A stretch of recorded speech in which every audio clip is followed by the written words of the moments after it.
Okay.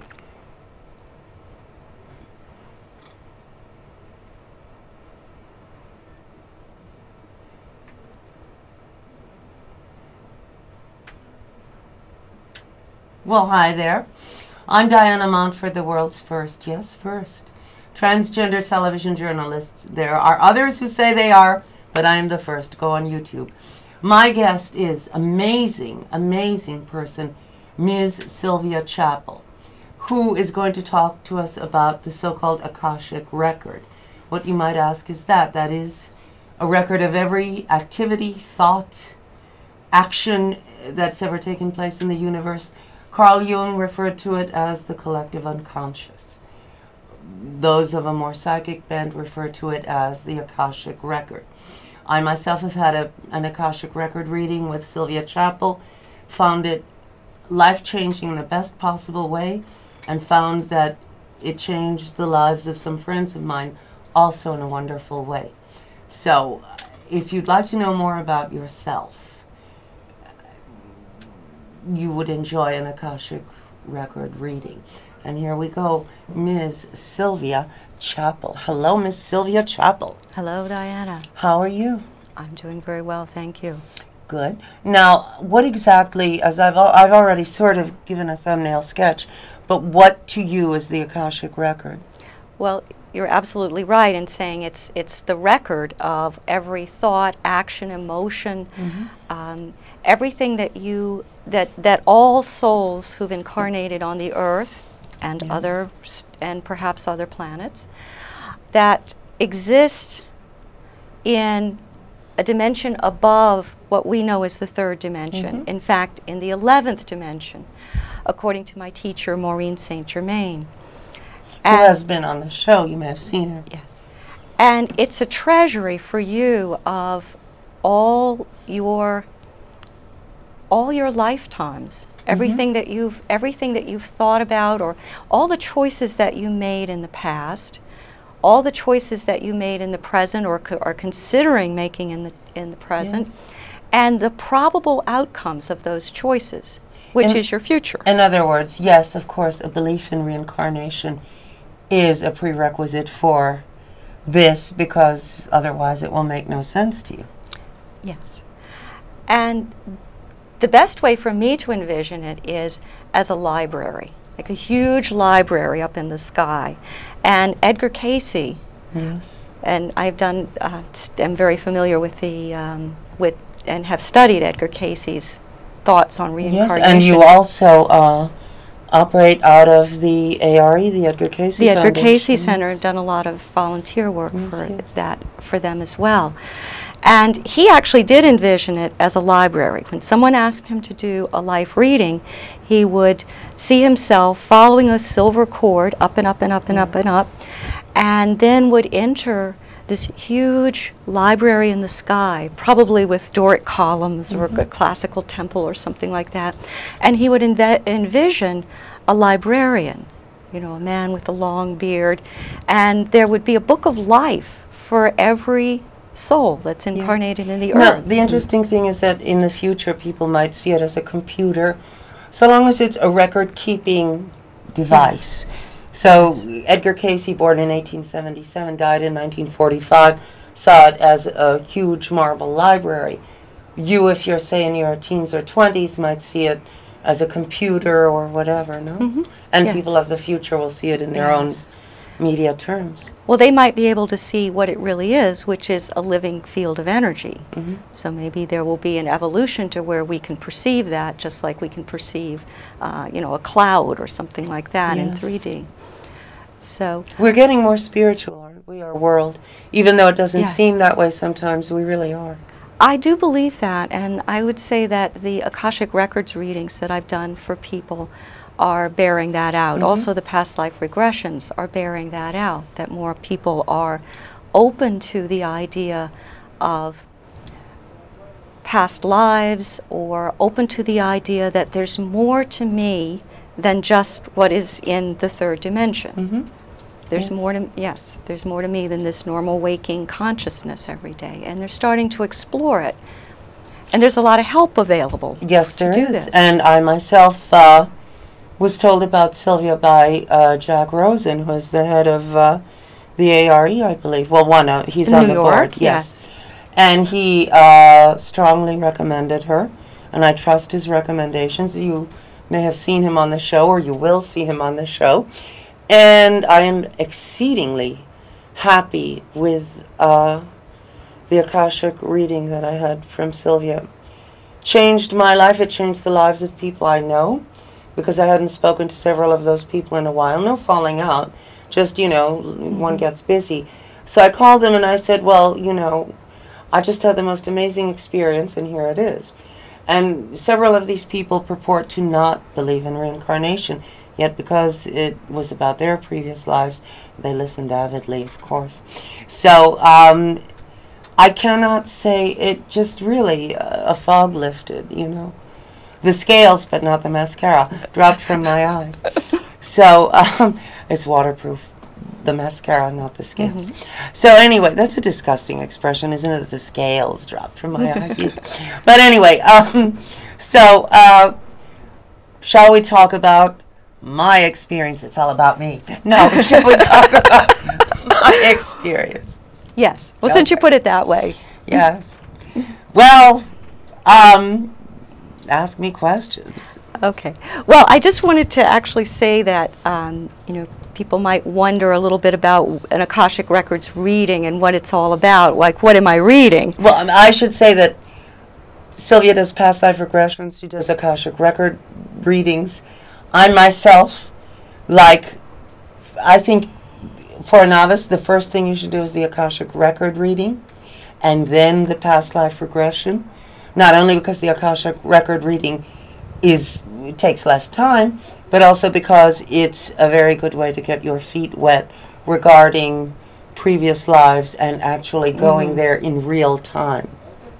Yes, and what I'm doing is I'm working with the record keepers themselves, and I am tapping into it in a way that's taught by Maureen St. Germain. It's different from the other Akashic Record readers or teachers out there, because one of the things that we do is we launch from our what she calls our 5D or fifth dimension awareness, and that's a part of us that is in, if you would imagine, a higher dimension where we're not so caught up in the third dimension of duality, where everything has to be right or wrong, good or bad. Male or female. Male or female, yes. That's the way that we perceive. That's the operative that we go about our lives in 3D.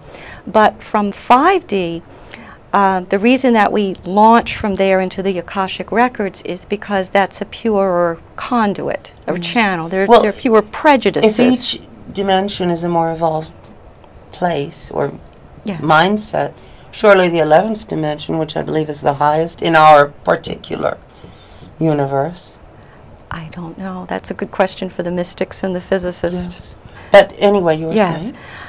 Yes, and your consciousness expands as you go higher, and the reason that and what you start to discover is that there are fewer limitations. And this is what people... In what way? In the sense of time and space. Like in this waking consciousness, we're very linear. This happens before this, But there is no time. That's a concept of the third dimension. And that's why we can do these types of readings or past life regression, which is really a misnomer. You can even do... Exactly. Yes. So the Akashic Records, a good reason to have a reading or to have me access information from your book of life or your relevant information would be if you want some insights on the choices that you have in this life. Or if you have a sense that there's some fear or some blockage that you have brought forward into this life that you don't really understand where it came from. Whether you think it's past lives or not. For example, a fear of water, a fear of heights. Claustrophobia in one case.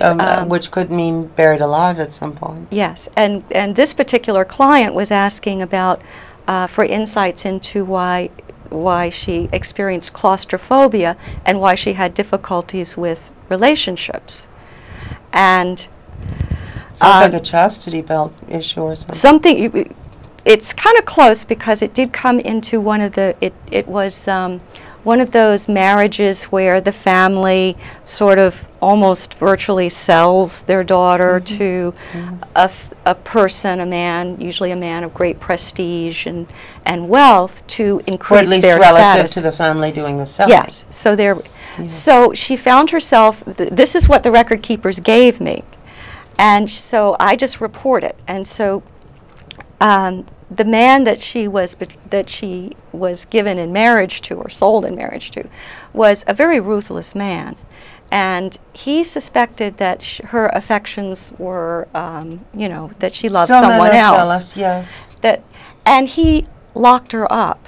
He imprisoned her in their house, and this was maybe, say, like 17th century or 16th. Yes. So they could do that.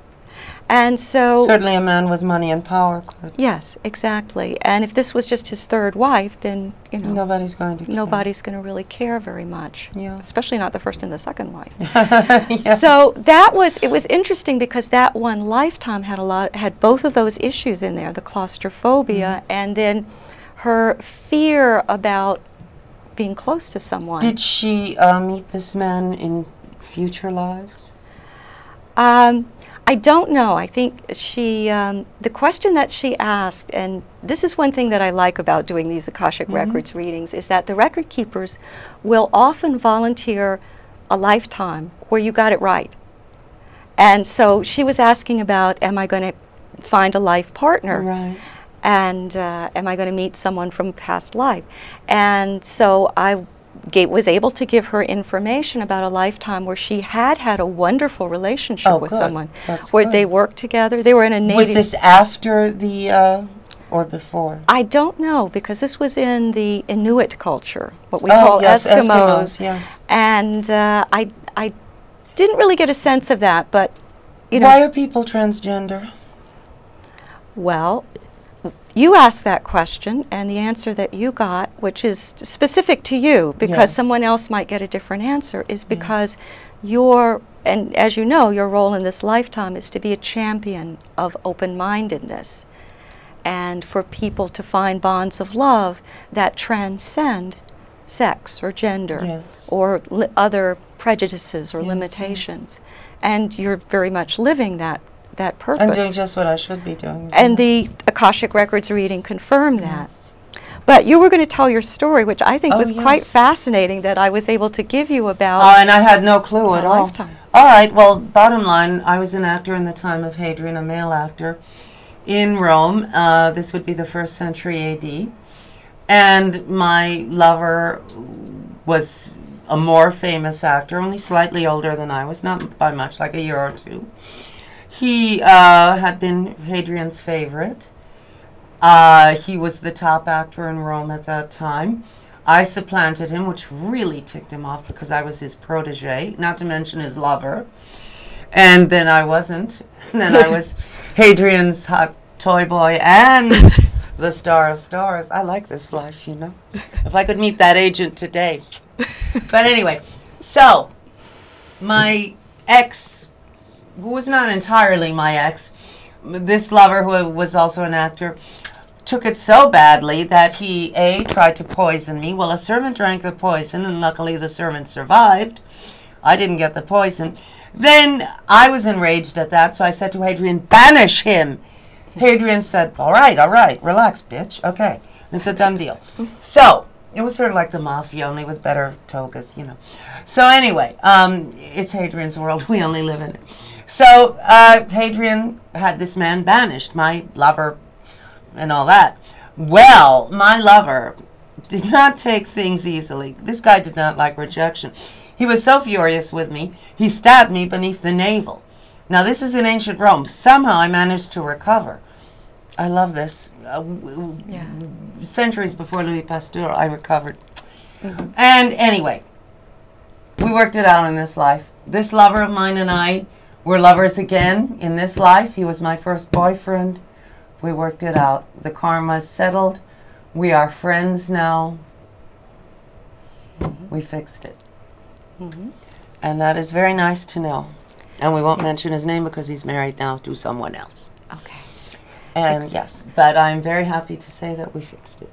Yes. And that's nice. And it's important to clear these things, because anything lingering, and when I was doing that reading, when I first tuned into your records, I actually report, one of the things I report to as part of the message is any sensations I get in my body. For example, if I start to cough all of a sudden, that's part of the message. It means there's some blockage in the throat. In your case, I distinctly remember that I was directed to what I call the sacral chakra, the area below the navel, and that was the source of some distress. It's amazing that I survived that stab wound in ancient Rome. Well, actually, one of the things that the record keeper said was that it's fortunate for you that his sword play was all for the stage, and he wasn't very good at it, so you were able to survive then. But this time around, he was so beautiful. I used to wonder, what does he see in me? He was to die gorgeous. This goes back a few decades, but anyway, I wasn't too bad myself, if I say so. Okay. But anyway, I had long red Rita Hayworth hair, and I was cute. But anyway, that was then, this is now. Okay, so if I'd had some kind of trauma and wanted to work it out, I could do that, couldn't I? In other words, like the woman who had claustrophobia and was afraid of relationships and other things. And also they tell you, I've been told that I'm just where I should be, doing just what I should be doing. I hate to disappoint you, this is what I should be doing. I mean, but so, I mean, what do we know, right? Yes. But anyway, so they will tell you if you're on the right track career-wise, if you're on the wrong track career-wise, you know. Although they do say, they make it clear that from their perspective, there is no right or wrong. There's no right choice, there's no wrong choice. It's all what you learn from it and how you respond to it. And another part that I found interesting was that you had asked me about career. Yes. You know, since you are doing exactly what you should be doing, and you would like to, you know, perhaps take it to a larger audience. Yes. And the record keepers had just reminded you of that scenario where your success seemed to diminish someone close to you. Yes, and they told me not to think that that would happen again. Yes. That well, let's face it, I'm the one and only me at this point. Maybe in ancient Rome I was a glut on the market, but this time around I got the uniqueness part right. Yes, and you cleared that, and the reading itself, one of the things that I am asked to do by the record keepers is to be a conduit for healing energy to flow. Yes. And you know, I'm also a Reiki master, so I think they asked me to do it because I am. You did, and I haven't had all my life. I've had a lower backache because that dear man stabbed me under the navel in ancient Rome. Haven't had a backache since Sylvia did it over the telephone, no less. This whole reading and everything took place over the telephone. Okay. Well, it's the record keepers. You know, I give them credit because they really help me direct this energy, and they're the ones who are supplying it. And it's because they know that that's an area where there's still a little bit of issue or still a bit of the residue from that lifetime. Literally all my life I've had a lower backache. Okay. And I don't anymore. And I'm not kidding. And it's for real. Okay. So I didn't know that. Thank you for, You're welcome. for giving me that. Yes. Well, I didn't know it was gone until it was gone. Yes, exactly. Yes. So I always thought it was because I've worn high heels all my life. No, because I'm wearing them now. No backache at all. And you did Reiki over the phone. Thank God I paid my phone bill. But anyway. So, how can people contact you? My website is sylviachappell.net, SylviaChappell.net, and my phone number is 347-564-5600. I'm not allowed to advertise, and this isn't about money. It's above that. It's really, if you want the gift of self-knowledge, give yourself this gift. It's really good. It is really good. You like me, you trust me, I've been here forever. I'm doing just what I should be doing, so hey, you know, I wouldn't lie. The best. Yes. really? One of the things that that I've benefited from in terms of doing these readings and the types of information is to understand more about what karma is and what karma isn't. Well, yes, what is that? And quickly, please. Okay, because over and over the record keepers will say that people will take upon themselves, will blame themselves and judge themselves, and think that that's karma, or think that karma is something that's imposed upon you by, you know, the judgment of the angry God, or which is typical in Western religions. yes, and they're also very misogynistic Western religions. Well, that's come up in a lot of readings as well. So that now what the record keepers keep saying, you know, through me is there is no karma in that sense. It's very important to forgive yourself. It is you imposing your judgment because you feel like you did something wrong in that lifetime. And getting the information from the records about what really happened in the lifetime and what you did and what your motives were,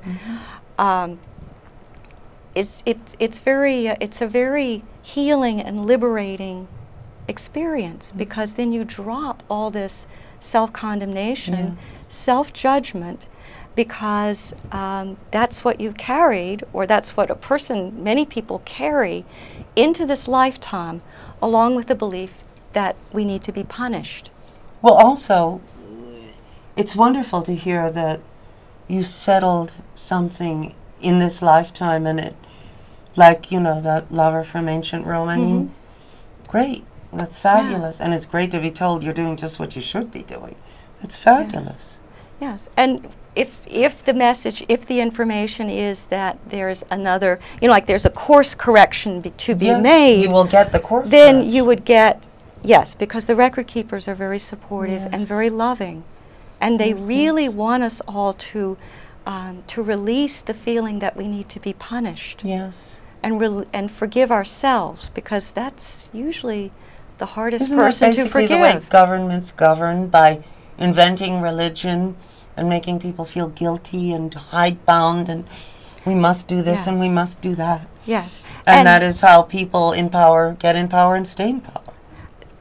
That's pretty much it in a nutshell, because there's a sense also of disconnecting us, or having the feeling of separation, disconnecting us from the divine and putting some other authority above us or between us, when we really we're all able to access. We are all the God. divine, the divine part of us. There's part of us. There is no old man saying, I'll get you for that. We're all God, and we invent reasons to punish ourselves, which seems to be a part of the earth plane. It is, and that's what we hope is changing now as people become more. I believe it is. I believe it is, that there's just much more interest in understanding the belief systems. Well, just in 50 years, people have grown infinitely more spirit. If you talked about previous lives, or even whole wheat bread, in 1964, people would say, oh, jeez. I remember in 1965, I was 9 years old, a man was buying bottled water. I rolled my eyes at my mother and said, oh, what kind of nut is this? Today, everyone drinks bottled water. You think, must be European or something. Yeah, I thought, bottled water? Yes. What a waste. It's called the tap. But we have changed and grown immeasurably. Yes, and it's important to continue that and know that you can connect with that part of you that is loving, that forgives, that has compassion for yourself and for other people. And then once you feel that energy of love and compassion and grace, then you make choices from love. And what's going to come out of choices made from unconditional love? Really good things, I think. Yep, absolutely. Now, if people are afraid of having an Akashic reading, what would you say? I would say that I would share my experience that what the information that comes through is from record keepers or your spirit guides or loved ones or teachers. And they want you to be your best. They want you to help you. I've actually had, in a few readings, I've actually had the record keepers say, oh, Archangel Gabriel is here and he would like your permission to work with you very closely because he feels... Do you think that is because people have a very Western religion mindset and would think, oh, the Archangel Gabriel? Or do you think it's simply a helpful, kind entity, knowing that it, not she or he, but it should present itself in a way that will appeal to someone who would believe in the Archangel Gabriel? Okay. I think it would be consistent with what the person's belief is. Yeah. Because, yes, definitely. Because if consistent you're a with the Buddhist, belief, it would be Buddha. But yeah. It's a lot of what the record keepers are doing is just reminding people how much help there is for us from spirit. Yes. Even if you conceive of it as your higher self, you know, the part of you that's closer to God. It's fine. It's fine. There's no judgment from the record keepers at all. In fact, it's freeing you from judgment. Yes, anyway. And suicide is not an option ever. Never kill yourself because you will come back in worse circumstances, isn't that so? Well, if you believe that you did something, that you killed yourself because you believe that you did something bad, that all right, you if you're deserve Japanese, to suffer. you get a pass. Everybody else, yes. It's all about, yes. No suicide, it's all not about allowed. What's your website and your phone number? Okay, sylviachappell.net, SylviaChappell.net, 347-564-5600. Okay. And I'm Diana Montford. This has been the Diana Montford Show. I love you a lot. Even if no one else loves you, I love you. You matter to me. Take good care of yourself and keep your karma clean. See you next time. Love you a lot. Bye.